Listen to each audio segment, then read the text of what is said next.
Juízes, capítulo 9.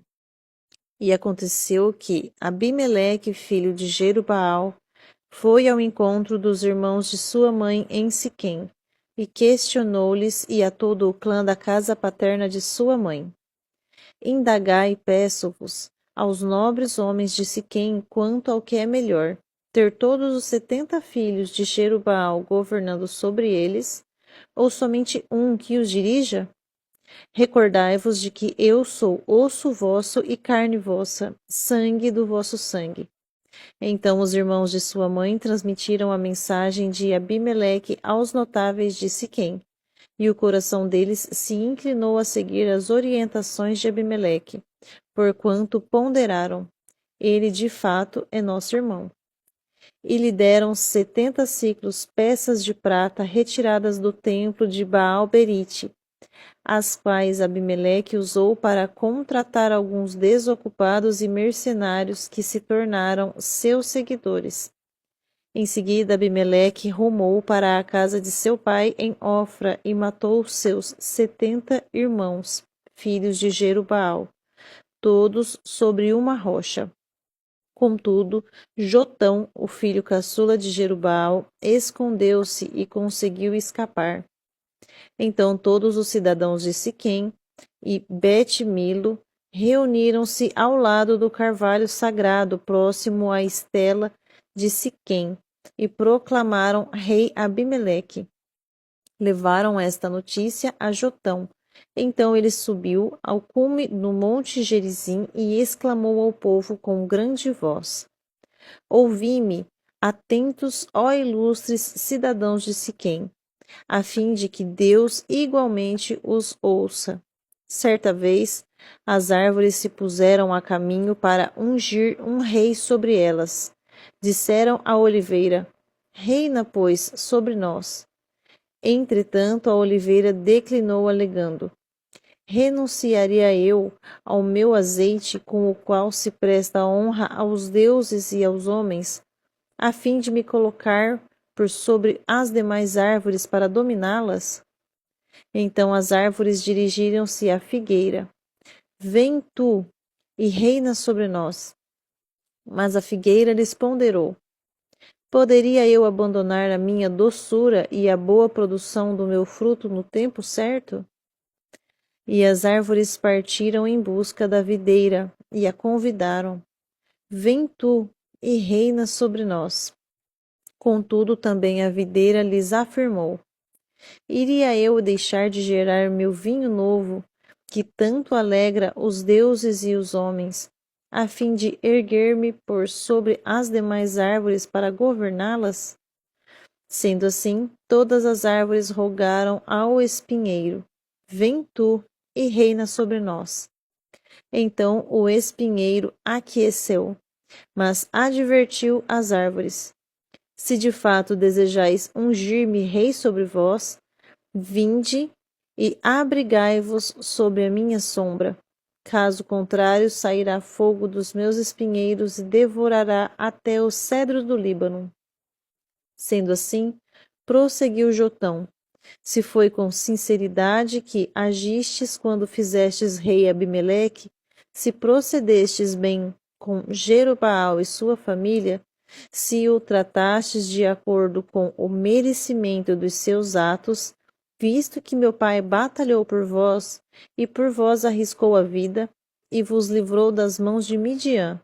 No entanto, hoje vos levantastes contra a casa de meu pai, assassinastes os seus filhos, 70 homens sobre uma mesma pedra, e proclamastes Abimeleque, o filho de sua escrava, rei sobre os notáveis de Siquém, pelo fato de ser vosso irmão. Se, pois, foi de boa fé e com lealdade que agistes hoje para com Jerubaal e sua casa, então alegrai-vos com Abimeleque, e com ele se alegre convosco. Contudo, se não for assim, que brote fogo de Abimeleque e consuma todo o povo de Siquém e de Bet-Milo, e que igualmente saia fogo dos cidadãos de Siquém e de Bet-Milo e devore Abimeleque. Logo em seguida, Jotão fugiu para Beer, onde permaneceu morando longe de seu irmão Abimeleque. Abimeleque governou sobre todo o povo de Israel por um período de 3 anos.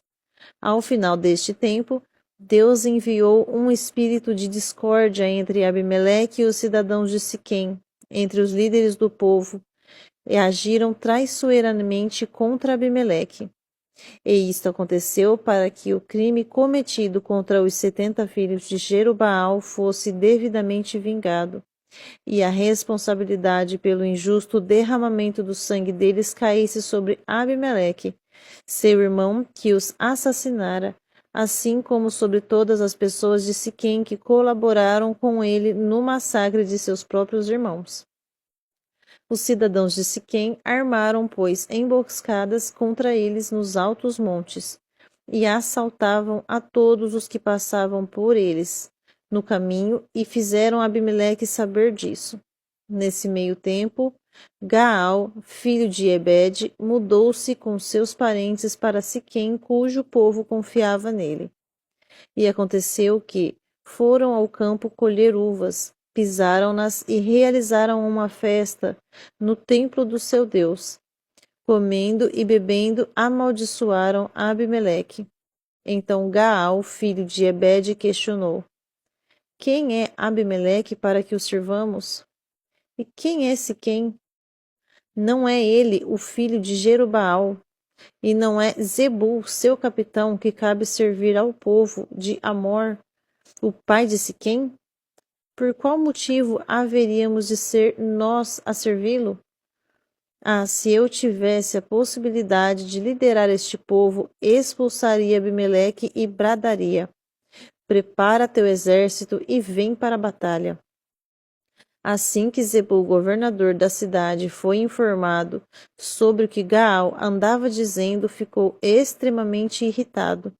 Secretamente mandou mensageiros a Abimeleque com a seguinte notícia: Gaal, filho de Ebede, e seus parentes chegaram a Siquém e estão mobilizando toda a cidade contra ti.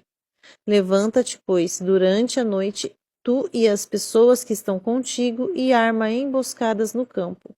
De manhã, ao raiar do sol, aparece de surpresa e investe contra a cidade. Quando Gaal e os que estão com ele saírem ao teu encontro, fazei com eles o que desejares. Então Abimeleque e todas as suas tropas partiram no meio da noite e prepararam emboscadas nas proximidades de Siquém, divididos em 4 grupos militares. Ora, Gaal, filho de Ebede, havia se retirado e parou à entrada da porta da cidade quando Abimeleque e seus comandados surgiram das suas emboscadas. Observando aquela gente, Gaal comentou com Zebul: Eis que desce gente do cume dos montes. Todavia Zebul ponderou: O que vês é apenas a sombra dos montes e a estás confundindo com uma multidão em movimento. Contudo, Gaal afirmou novamente: Vê melhor. Eis que descem homens da parte central da colina do umbigo da terra, e uma companhia militar que vem se aproximando pelo caminho do carvalho de Meonenim, adivinhadores. Então Zebul indagou: Que fizeste da tua língua com a qual bradavas? Quem é Abimeleque para que o sirvamos? Não são estes homens que tu ridicularizaste? Ora, pois, agora sai e luta contra eles. Então Gaal saiu à frente dos cidadãos de Siquém e pelejou contra Abimeleque. Mas Abimeleque o perseguiu, pois acabara fugindo do campo de batalha, e muitos tombaram mortos antes que alcançassem a porta da cidade. Abimeleque retornou para Arumá, e Zebul, perseguindo a Gaal e seus parentes, impediu-lhes que habitassem em Siquém. No dia seguinte, o povo de Siquém saiu pelo portão da cidade e se dirigiu aos campos e Abimeleque ficou sabendo disso. Então tomou sua gente, dividiu-a em 3 companhias militares e se pôs em emboscadas pelos campos. Assim que avistou o povo deixando a cidade, levantou-se contra eles e os exterminou. Enquanto Abimeleque e o grupo que estava com ele avançaram e dominaram o portão da cidade, Os outros 2 grupos fizeram o mesmo contra os que estavam no campo e os massacraram. Abimeleque desferiu violento ataque contra toda a cidade durante o dia inteiro. Depois que possuí-la, dizimou impiedosamente seus habitantes e destruiu toda a cidade e espalhou sal sobre ela. Assim que souberam dessas notícias, todos os líderes e cidadãos que estavam na torre de Siquém refugiaram-se na fortaleza do templo de Baal-Berite. Logo que Abimeleque foi informado que o povo se havia reunido lá, ele e todos os seus homens subiram ao monte Zalmon. Ele apanhou um machado, cortou o galho de uma árvore e o colocou sobre os ombros. Em seguida, ordenou aos seus comandados: Depressa!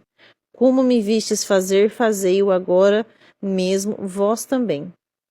Todos os seus homens cortaram cada qual o seu galho e seguiram Abimeleque.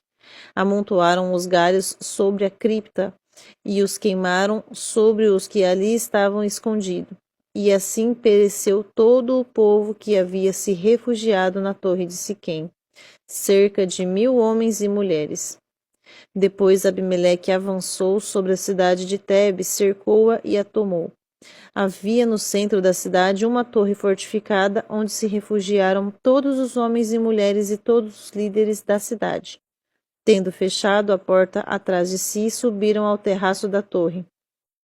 Abimeleque aproximou-se da torre e a atacou. Ao chegar próximo da porta da torre para lhe atear fogo, uma mulher jogou sobre ele uma pedra de moinho, que o atingiu na cabeça, rachando-lhe o crânio. No mesmo momento ele chamou seu escudeiro e lhe ordenou: Toma a tua espada e mata-me para que não se divulgue que uma mulher conseguiu me abater. Então o jovem que transportava suas armas o atravessou com sua espada e ele morreu. Quando os israelitas observaram que Abimeleque estava morto, retornaram cada um para sua habitação. Assim, Deus fez recair sobre Abimeleque o devido castigo por todo o mal que ele havia praticado a seu pai, assassinando seus 70 irmãos. Deus fez igualmente que todos os cidadãos de Siquém pagassem por toda a maldade deles. Desse modo, cumpriu-se sobre eles a maldição que Jotão, filho de Jerubaal,